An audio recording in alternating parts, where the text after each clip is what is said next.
नमस्कार विद्यार्थियों, मैं दिन पारिक स्वागत करता हूं आपका जी के बाई डी के चैनल पर। विद्यार्थियों, आज हम जो पढ़ने जा रहे हैं वो है गुट निरपेक्ष आंदोलन। पीजी के फर्स्ट ईयर का जो सिलेबस है उसमें ये अंतर्राष्ट्रीय राजनीति का आखिरी पॉइंट है। इसके बाद में हम 12वीं क्लास के अंदर जो अंतर्राष्ट्रीय राजनीति का जो अपना सिलेबस है, 12वीं क्लास से जो सिलेबस है फर्स्ट ग्रेड पॉलिटिकल साइंस में, उसको स्टार्ट करेंगे, जो कि यूजीसी नेट तक जाता है। बहुत ही इंपॉर्टेंट पार्ट है, उसमें एक बुक है अंतर्राष्ट्रीय राजनीति की, बहुत ही शानदार बुक है। और निश्चित रूप से मेरा आप सबको सजेशन यही होगा कि उस किताब को जरूर पढ़ें, क्योंकि ये जो एनसीईआरटी की बुक्स होती है ना, उनको डायरेक्टली पढ़ने से जितना नॉलेज मिलता है उतना शायद कहीं से नहीं मिलता। उनको समझने में जो दिक्कत होगी वो मैं सॉल्व करूंगा, वो मैं आपको डायरेक्ट यहाँ पढ़ाऊंगा, तो निश्चित रूप से आपको कोई दिक्कत नहीं आएगी। चलिए शुरू करते हैं। गुट निरपेक्ष आंदोलन। और गुट निरपेक्ष आंदोलन की जब हम बात करते हैं तो इसकी एक सबसे इंपॉर्टेंट प्रश्न सामने आता है, वो है कि इसका फुल नाम, पूरा का पूरा नाम क्या है इसका। तो नॉन एलिगेंट मूवमेंट, गुट निरपेक्ष आंदोलन। अब इसको शॉर्ट करेंगे तो NAM यानी नाम। इसलिए गुट निरपेक्ष आंदोलन को बहुत सी बार नाम के नाम से भी संबोधित कर दिया जाता है। अब बात आती है कि कब आया, क्यों आया, किस रूप में आया, उस पर हम चर्चा करेंगे। तो द्वितीय विश्व युद्ध के पश्चात शीत युद्ध के विरोध में, दूसरा विश्व युद्ध खत्म हुआ, शीत युद्ध शुरू हुआ, तो शीत युद्ध का विरोध करना था, तो उसके विरोध में गुट निरपेक्ष आंदोलन का जन्म हुआ। यह साम्राज्यवाद, उपनिवेशवाद और रंग भेद की नीति को समाप्त करने का सामूहिक आंदोलन था। सबसे बड़ी बात, वे तीन समस्याओं में थी। बेसिकली हर देश में तो कौन सी थी? साम्राज्यवाद और उपनिवेशवाद।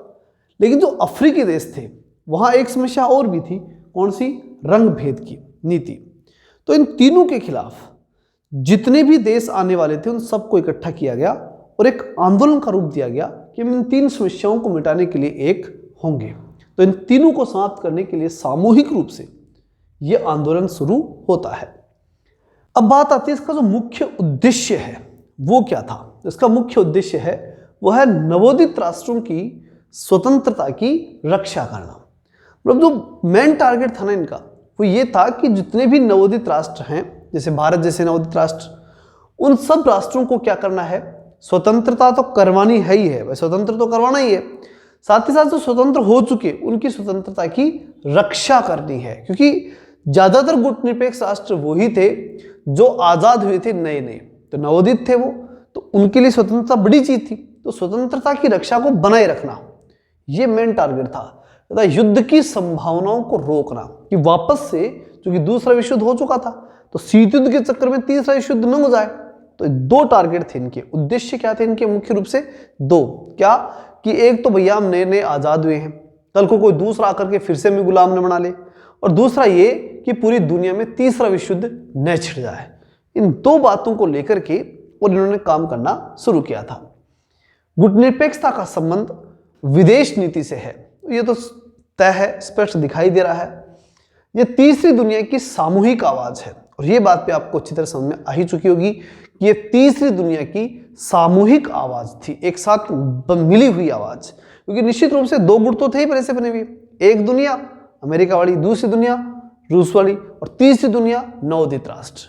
तीसरी दुनिया की सामूहिक आवाज थी जो विश्व को लोकतांत्रिक बनाने की मांग करती है।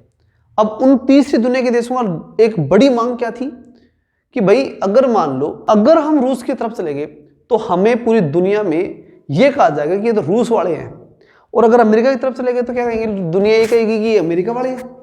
तो इसलिए इस चीज को हमें दूर करने के लिए निश्चित रूप से हमें एक काम करना है कि हमें स्वतंत्र रहना है, न हम किसी गुट में जाएंगे न किसी गुट के पिछलग्गू बनेंगे, स्वतंत्र विचार रखेंगे हमारे, ठीक? तभी पूरा विश्व लोकतांत्रिक बन सकता है। नहीं तो दो राजा हो जाएंगे दुनिया में और उन दो राजाओं के सारे सामंत हो जाएंगे, यही होगा। लोकतंत्र कहाँ आएगा? नहीं आएगा। तो पूरे विश्व के सभी देश इक्वल हो, बराबर हो, तभी तो लोकतंत्र आएगा। इसलिए वैश्विक लोकतंत्र, पूरे विश्व के देशों के बीच आपस में लोकतंत्र लाने के लिए भी ये लोग क्या थे? कटिबद्ध थे। इसलिए ये मांग भी इन लोगों ने उठाई थी, ठीक? तो ये मेजर कारण थे जो हमने चर्चा की, इनको याद रखना, एग्जाम में निश्चित रूप से इस प्रश्न बन सकता है। अगर एग्जामिनर पूरी गहराई से बनाएगा क्वेश्चन तो निश्चित रूप से यहाँ से बनाएगा, और बहुत से विद्यार्थियों को गलत होने की संभावना रहती है, क्योंकि वो अंदाजा नहीं लगा पाते कि गुटनिरपेक्ष राष्ट्र लोकतंत्र की मांग को लेकर कितने प्रभावी हो सकते हैं।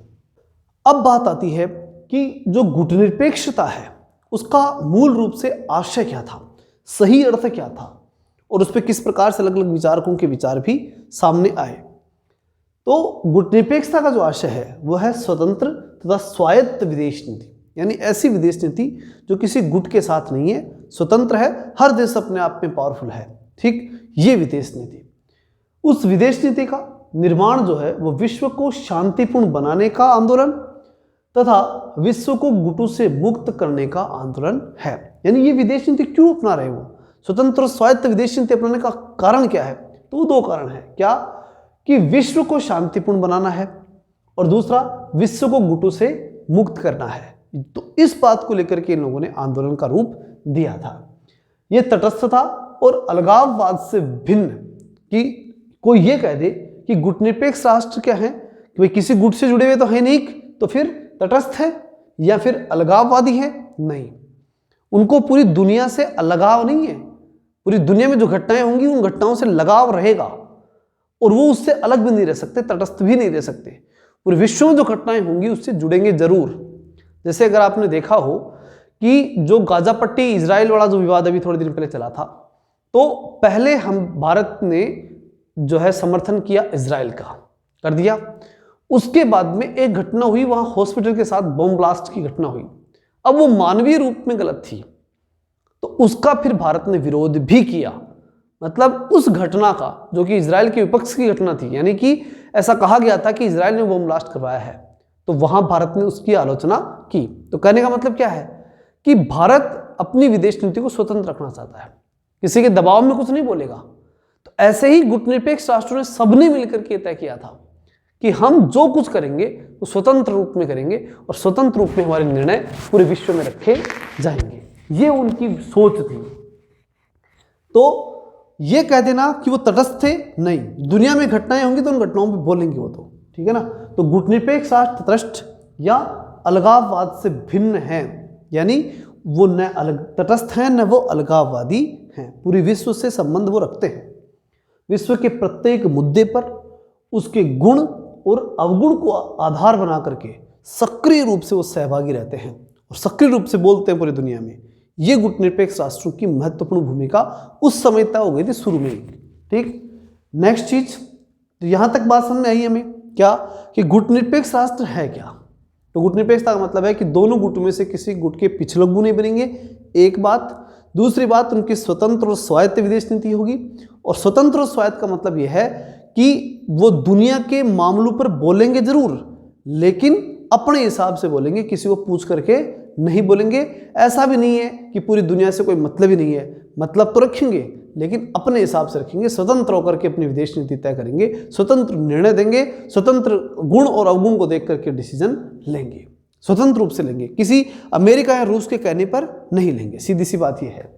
अब बात आती है कि इस गुटनिरपेक्षता की इस नीति का विकास कैसे हुआ, डेवलपमेंट जो हुआ वो कैसे हुआ। तो गुटनिरपेक्ष शब्द का पहला प्रयोग 1953 के अंदर भारत के रक्षा मंत्री वीके कृष्ण मेनन ने किया था। तो दो बातें ध्यान रखनी है यहाँ, क्या कि भाई इस शब्द का पहला प्रयोग जो हुआ था वो 1953 में हुआ, एक बात। दूसरी बात, रक्षा मंत्री वीके कृष्ण मेनन, ज्यादातर को वीके कृष्ण मेनन याद रहता भी है, लेकिन वो फिर विदेश मंत्री लगा देते हैं और प्रश्न गलत हो जाता है। ये ध्यान रखना है कि उस समय वीके कृष्ण मेनन रक्षा मंत्री थे, ये याद रखिएगा। नेहरू ने इसका प्रयोग 1954 में किया, 53 में किसने कर दिया, वीके कृष्ण मेनन ने किया। फिर उसके बाद 54 में किसने किया, नेहरू ने किया। और वो कहाँ किया, कोलंबो सम्मेलन के अंदर किया। और किस नाम से किया, नॉन अलाइनमेंट शब्द जो है वो यूज किया था उसके लिए, किसके लिए, इस गुटनिरपेक्षता के लिए। तो बात क्या हुई, 53 और 54। 53 में रक्षा मंत्री ने कहा, वीके कृष्ण मेनन ने, और 54 के अंदर जो है खुद नेहरू ने कह दिया। तो भारत पूरी तरह तैयार था किस बात को लेकर के कि हम दुनिया में गुट निरपेक्ष रहेंगे, किसी भी गुट में हम नहीं जाएंगे। ये एक तरह से एक घोषणा सी भारत ने वहां पर कर दी और बहुत मजबूती के साथ एक घोषणा कर दी थी और उसी पे लगातार फिर उसने काम भी किया था। तो यहाँ तक बात स्पष्ट हुई कि 53 और 54 में वी के कृष्ण मेनन ने और 54 में नेहरू जी ने स्पष्ट कर दिया कि हम गुटनिरपेक्ष राष्ट्र रहने वाले हैं। अब एक इसको साइंटिफिक रूप, क्योंकि देखो कोई राष्ट्र या कोई नेता अपने हिसाब से कह दे कि हम गुटनिरपेक्ष रहने वाले हैं, नॉन अलाइनमेंट रहने वाले हैं, तो उससे कोई पॉलिसी डिक्लेयर थोड़ी हो गई, नहीं हुई। तो गुटनिरपेक्षता की पॉलिसी, गुटनिरपेक्षता का आंदोलन या वो देश जो गुटनिरपेक्ष हैं, इस प्रकार की एक स्पष्ट पॉलिसी अब तक नहीं आई थी, 53-54 तक नहीं आई थी। तो फिर क्या होता है, तो एक व्यक्ति आता है, इसका नाम है जॉर्ज लिस्का। उसने वो पहला व्यक्ति था जिसने गुटनिरपेक्षता को वैज्ञानिक अर्थ में समझाने का प्रयास किया, यानी उसे साइंटिफिक टर्म्स देने की कोशिश की उसने। किसने? लिस्का ने। जॉर्ज लिस्का जो है उससे इसे साइंटिफिक रूप देने का प्रयास किया कि गुटनिरपेक्षता शब्द है और दुनिया में गुटनिरपेक्ष देश भी हैं, ये बात आपको माननी पड़ेगी। तो ये बात किसने कही सबसे पहले? जॉर्ज लिस्का ने। दुनिया में गुटनिरपेक्ष राष्ट्र होंगे, ये बात इसने सबसे पहले बताई थी। तो साइंटिफिक रूप से इसी ने दिया। उन्होंने अंतर्राष्ट्रीय राजनीति में इसका सर्वप्रथम प्रयोग उन राज्यों की नीतियों का वर्णन करने के लिए किया। वे सबसे पहले अंतर्राष्ट्रीय राजनीति में इस शब्द का जो प्रयोग किया गया, तो वो किस लिए किया? जॉर्ज लिस्का ने जो प्रयोग किया वो क्यों किया गुटनिरपेक्ष राष्ट्र का प्रयोग? तो उसने उन राज्यों की नीतियों का वर्णन करने के लिए किया जिन्होंने द्वितीय विश्व युद्ध के पश्चात दोनों गुटों में से किसी एक में भी शामिल न होने का निर्णय लिया। उन देशों की नीति को स्पष्ट करने के लिए जो देश दूसरे विश्व युद्ध के बाद दोनों में से किसी गुट की तरफ नहीं गए, तो उन देशों की कोई ना कोई विदेश नीति तो रही होगी। तो उस विदेश नीति को स्पष्ट करने के लिए जॉर्ज लिस्का ने कौन सा शब्द काम में लिया था? गुटनिरपेक्षता शब्द काम में लिया था, और तब से यह शब्द पूरी तरह से प्रचलन में आया। क्लियर है? नेक्स्ट, गुटनिरपेक्ष नीति को आंदोलन का रूप देने के लिए अब बात आती है कि चलो यहां तक तो टर्मिनोलॉजी हो गई और अलग अलग देश जो गुटों में नहीं जाना चाहते थे उनके लिए नाम भी तय हो गया कि भाई गुटनिरपेक्ष देश कहलाएंगे वो। लेकिन फिर इसको एक आंदोलन, एक मूवमेंट के रूप में कैसे स्टार्ट होता है वो हम देखेंगे। तो गुटनिरपेक्ष नीति को आंदोलन का रूप देने के लिए भारत ने इंडोनेशिया, म्यांमार, मिस्र के सहयोग से 18 से 27 अप्रैल 1955 में बांडुंग इंडोनेशिया में एशिया, अफ्रीका, इन दोनों का एक संयुक्त सम्मेलन बुलाया। तो पहली बात तो ये समझो कि इस आंदोलन को रूप देने के लिए किसने? भारत ने। मतलब सबसे लीडरशिप कौन कर रहा था सबसे आगे होकर के? भारत। और उसने इंडोनेशिया, म्यांमार और मिस्र, इन तीनों देशों के सहयोग से, ठीक है, कौन कौन से देश थे? इंडोनेशिया, म्यांमार और मिस्र, ठीक है, IMM, इन तीनों के सहयोग से 18 से 27 अप्रैल 1955 यानी अप्रैल 1955 में बांडुंग में, जो कि इंडोनेशिया में पड़ता है, वहां पर एशिया और अफ्रीका के देशों को बुलाया और एक सम्मेलन करवाया तथा इस सम्मेलन में गुटनिरपेक्ष नीति के आधार पर और वहां ये नीति तय की कि हम अब क्या करने वाले हैं? गुटनिरपेक्षता की नीति का इस्तेमाल करने वाले हैं। ठीक है ना? अप्रैल 1955 में डिसाइड कर लिया। कहां पर किया? बांडुंग में। और क्या तय किया कि गई गुटनिरपेक्षता की नीति जो ना उसको बेस बनाकर अब विदेश नीति तय करने वाले हैं। और उसके आधार तत्व भी दिए कि किसने दिए और कब दिए? 1955 में बांडुंग जो सम्मेलन हुआ, जो कि भारत ने बुलाया था, उसमें यह डिक्लेयर किया गया कि हमारी जो गुटनिरपेक्षता की नीति जो है वो किन किन तत्वों के ऊपर आधारित होगी, ये डिक्लेयर किए गए। अब वो तत्व कौन से थे? सबसे पहले विदेश नीति स्वतंत्र होगी, स्वतंत्र विदेश नीति। दूसरा, शीत युद्ध का विरोध करेंगे, उपनिवेशवाद और रंग भेद का विरोध करेंगे, युवाओं का समर्थन करेंगे, एफ्रो एशियाई एकता का समर्थन करेंगे। तो कुछ चीजों का, इन दो का समर्थन और बाकी सब चीजों का विरोध करेंगे। ये नीति डिक्लेयर की गई। और कब डिक्लेयर की गई? 1955 के बांडुंग सम्मेलन में तय की गई कि भाई ये हमारी पॉलिसीज होगी और इनके बेस पे ही हम गुटनिरपेक्षता की पॉलिसी अब आगे बढ़ाएंगे। ये बात क्लियर हो गई। तो एक बात समझ में आई कि सबसे पहले इन्होंने पॉलिसी डिक्लेरेशन कब किया था? 1955 में, अप्रैल 1955 के अंदर भारत की लीडरशिप के अंदर कुछ देश इकट्ठे होते हैं और उन्होंने पॉलिसी डिक्लेयर कर दी। अब 55 में पॉलिसी डिक्लेयर की तो 56 में एक्टिविटी और आगे बढ़ेगी। अब वो देखते हैं क्या एक्टिविटी आगे बढ़ती। तो अब बात आती है 56 की। 56 में क्या होता है? 56 में एक महत्वपूर्ण घटना होती है, वो ये कि गुटनिरपेक्ष आंदोलन की जड़ तय होती है कि जड़ कौन तैयार करेगा, क्योंकि जब पेड़ बना रहे हो आप तो जड़ तो मजबूती से पकड़नी पड़ेगी ना। तो वो देश कौन से हैं जो जड़ के रूप में काम करेंगे? युगोस्लाविया के मार्शल टीटो, मिस्र के अब्दुल नासिर तथा भारत के नेहरू, ये 3 जो लोग थे वो उस गुटनिरपेक्ष आंदोलन की क्या बन गए? जड़ बन गए।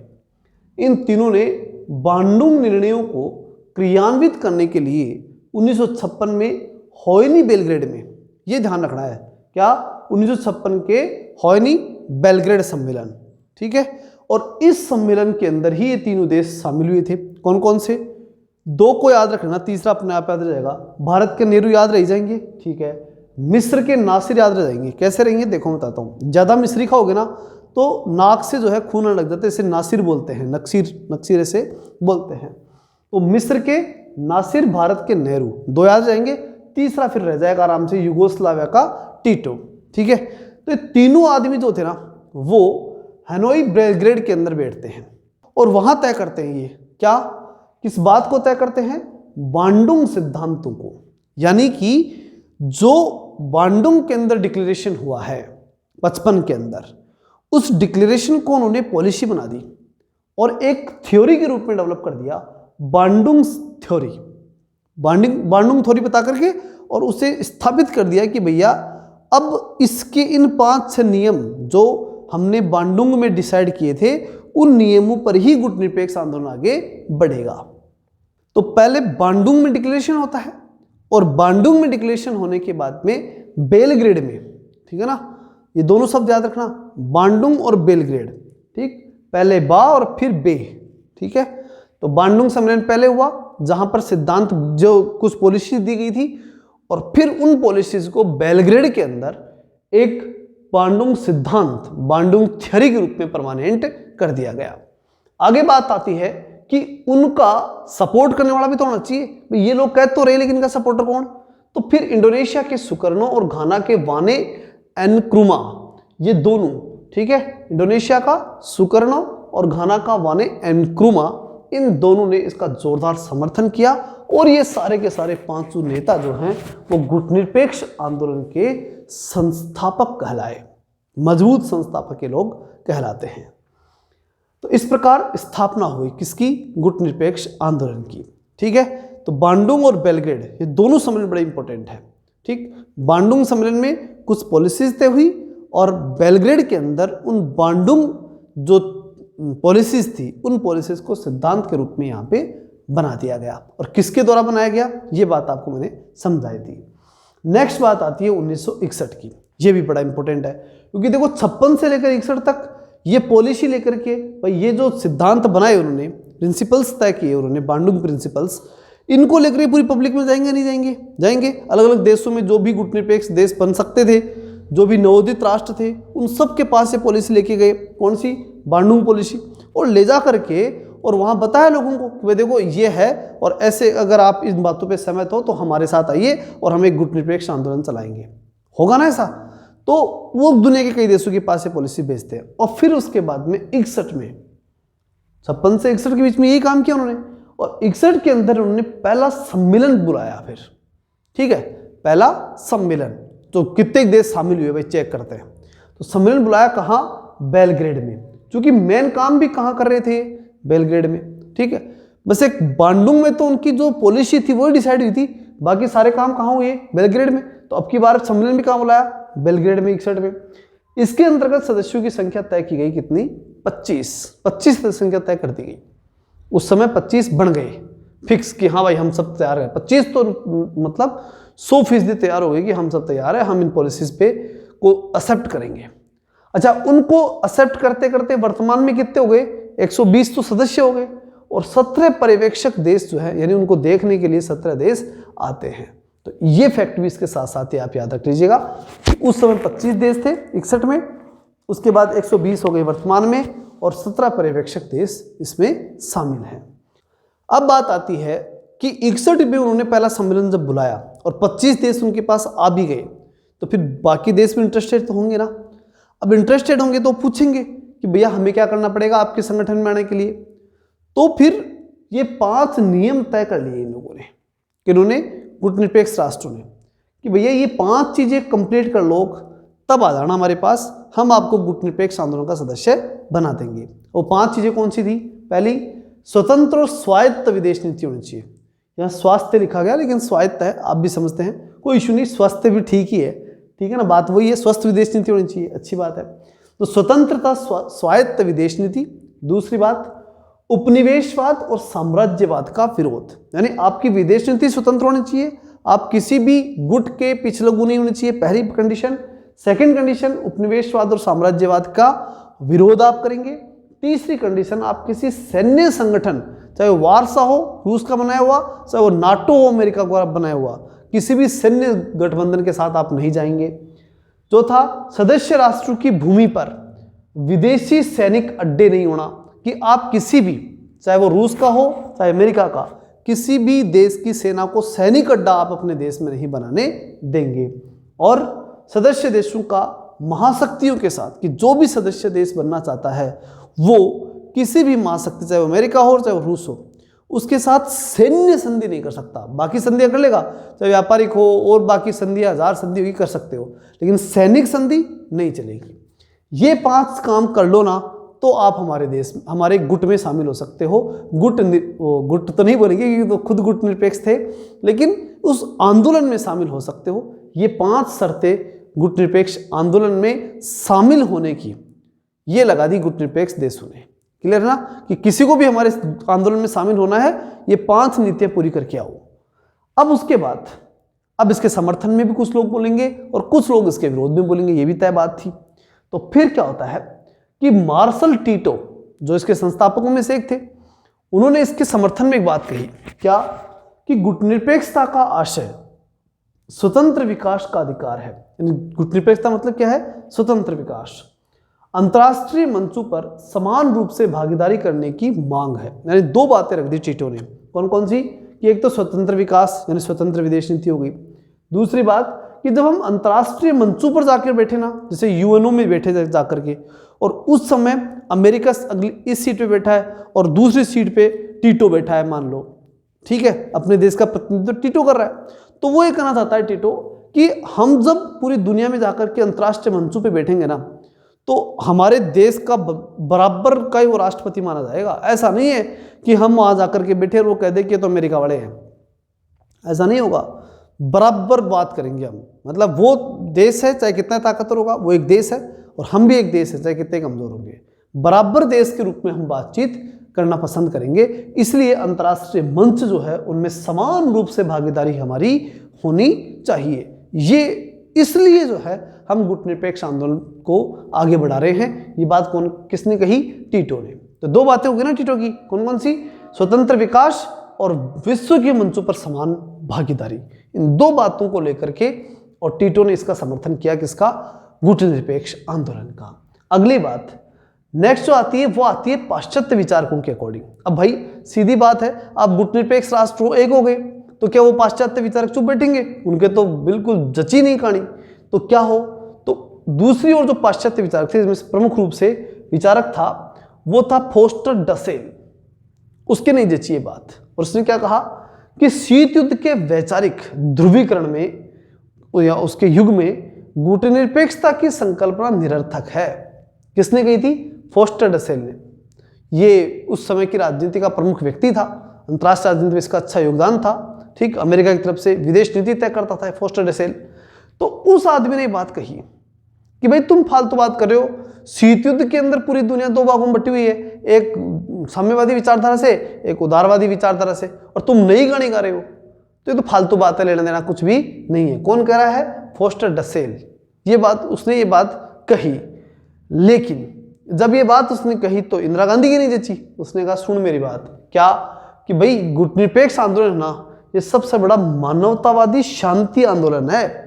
अगर हम ये गुट नहीं बनाएंगे ना तो तुम दोनों आपस में मुंह फोड़ोगे, लड़ोगे, और ये तीसरा विश्व युद्ध हो जाएगा, ठीक है। तो इसलिए सबसे बड़ा मानवतावादी शांति आंदोलन है कौन सा? गुटनिरपेक्ष।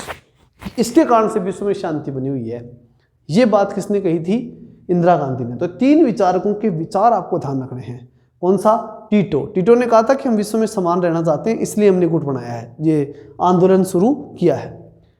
फोस्टर डसेल कहते थे कि फालतू बात है, कोई लेना देना नहीं इसमें। और गांधी, एक जो इंदिरा गांधी है, वो कहती है कि मानवतावादी आंदोलन है, शांति आंदोलन है।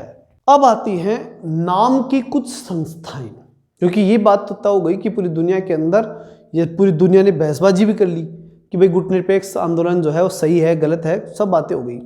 अब आती है कि भाई ये संस्था के रूप में काम कैसे करती है। तो संस्था के रूप में काम तब करेगी जब उसकी छोटी छोटी कई यूनिट्स होंगी, कई संस्थाएं होंगी, तब एक जो है आंदोलन के रूप में वो आगे बढ़ पाएंगे और एक संगठन के रूप में काम कर पाएंगे। तो इसलिए नाम की कई संस्थाएं हैं, उनमें सबसे पहली है समन्वय ब्यूरो।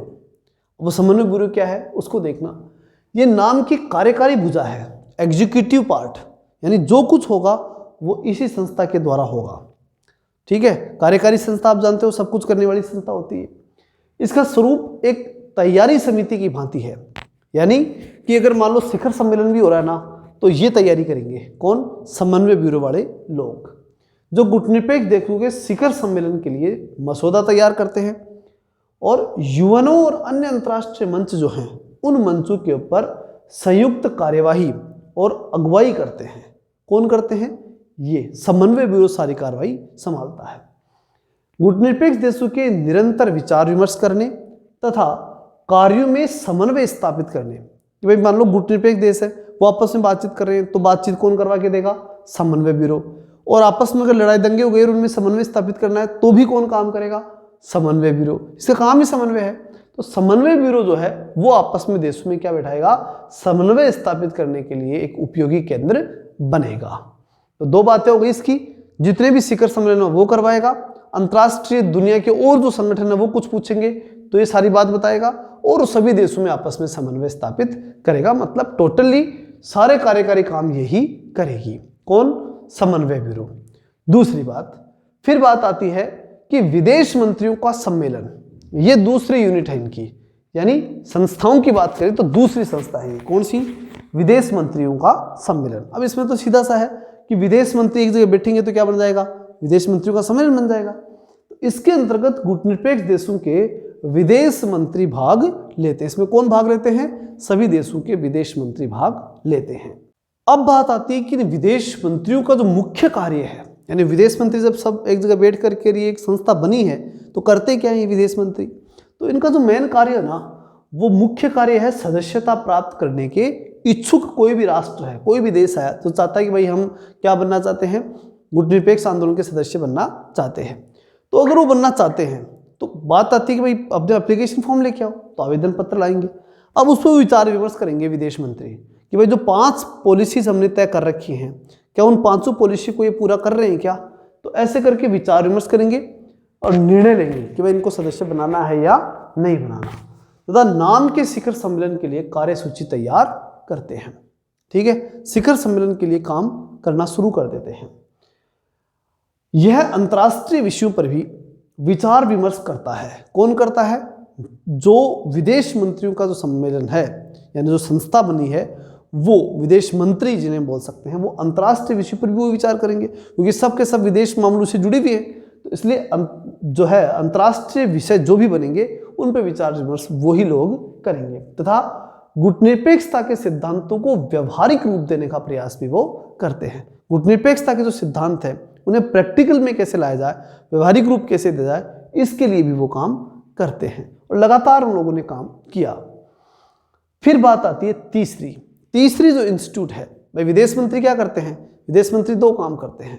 एक तो विदेश से संबंधित जो भी अंतर्राष्ट्रीय विदेश नीति के संबंधित जो भी मामले हैं, उन चाहे वो कोई भी देश के हो, तो सब मिल मिला करके उसको संभाल लेंगे। दूसरा जो मेन चीज है वो है कि कोई नया देश अगर आ रहा है, किसमें? गुटनिरपेक्ष आंदोलन में, तो उसे सदस्यता देनी चाहिए कि नहीं देनी चाहिए, उस पर विचार विमर्श तो विदेश मंत्री ही करते हैं। दोनों काम क्लियर हो गए। अब आखिरी संस्था के रूप में अगर हम देखें तो है शिखर सम्मेलन। अब शिखर सम्मेलन का क्या कि भाई जो टॉप मोस्ट लीडर होंगे उनका सम्मेलन तो होगा, वो आपस में बैठेंगे तभी तो आगे चलेगा काम। तो इसलिए एक संस्था के रूप में ये काम होता है। कौन सा? शिखर सम्मेलन वाला। यह गुटनिरपेक्ष राष्ट्रों का सबसे बड़ा अधिवेशन है, जो कि प्रतिवर्ष 3 वर्ष बाद होता है। पहली बात कि यह सबसे बड़ा सम्मेलन है। क्यों? क्योंकि इसमें शिखर के जो नेता हैं, टॉप मोस्ट लीडर, वो आपस में बैठते हैं और प्रति 3 वर्ष के बाद बैठते हैं, हर तीसरे वर्ष से सम्मेलन होता है। इसमें गुटनिरपेक्ष देशों के शासनाध्यक्ष, ध्यान रखना राष्ट्राध्यक्ष नहीं, शासनाध्यक्ष, जैसे भारत है, भारत के राष्ट्राध्यक्ष राष्ट्रपति है और शासनाध्यक्ष प्रधानमंत्री, तो राष्ट्रपति इसमें नहीं लेते भाग, कौन लेते हैं? प्रधानमंत्री जी भाग लेते हैं। तो शासनाध्यक्ष भाग लेते हैं। इसमें प्राय 4 प्रकार के सदस्य भाग लेते हैं, यानी देश, 4 प्रकार के सदस्य देश भाग लेते हैं। कौन कौन से? पूर्ण सदस्य तो 120 है, 120 सदस्य देश हैं किसके नाम के, ठीक है। दूसरे पर्यवेक्षक सदस्य जो आपको बताए थे मैंने। अब ये 2 अलग प्रकार के होते हैं, एक तो अतिथि जो कभी कभी बुला लिए जाते हैं, और एक पर्यवेक्षक गैर राज्य सदस्य, क्यों राज्य नहीं होती, इंस्टीट्यूट नहीं होते, मतलब स्टेट नहीं होते कोई। जैसे भारत क्या है? एक राज्य है, पाकिस्तान एक राज्य है, श्रीलंका एक राज्य है, ऐसे राज्य नहीं होते। तो गैर राज्य सदस्य और वो पर्यवेक्षक के रूप में आते हैं, तो वो लोग भी इसके अंदर आ सकते हैं। तो इस प्रकार की व्यवस्था, इन 4 प्रकार के लोगों को वहां उस शिखर सम्मेलन में आने की छूट रहती है। पहले तो सारे सदस्य तो आएंगे ही। दूसरा, पर्यवेक्षक देश जो उन्होंने डिसाइड कर रखे हैं पहले से, वो आएंगे। उसके बाद पर्यवेक्षक गैर राज्य और अतिथि, ये एक्स्ट्रा है, कभी किसी को और कभी किसी को ऐसे ही बुलाते रहते हैं, ठीक। 3-4 प्रकार हो गई, तो वो अपने एग्जाम के दृष्टिकोण से इंपॉर्टेंट है। इसलिए ध्यान रखना है कि शिखर सम्मेलन जो होता है उसमें 4 प्रकार के सदस्य भाग लेते हैं। तो ये था आपका यहां तक का, यानी इंट्रोडक्शन पार्ट था ये। अब अगला जो वीडियो होगा उसमें अपन सारे शिखर सम्मेलन पढ़ेंगे जितने अब तक हुए हैं, और उसके साथ साथ फिर हम जानेंगे कि जितने भी गुट निरपेक्ष आंदोलन के अंदर जो इंपॉर्टेंट क्वेश्चंस के अकॉर्डिंग ये जो भी चीजें बच गई, जितनी आपके एग्जाम में आने लायक है और जो काम की हैं सारी, वो टोटल ले ली जाएगी अगले वीडियो में। लेकिन साथ ही जो नए विद्यार्थी हैं जो कि अभी जुड़ रहे हैं, यूट्यूब के ऊपर ये वीडियो है आज वाला, तो अगर उन्हें कंप्लीट कोर्स चाहिए तो जो नंबर दिए गए हैं उन नंबरों के ऊपर जाकर के और कोर्स ले सकते हैं।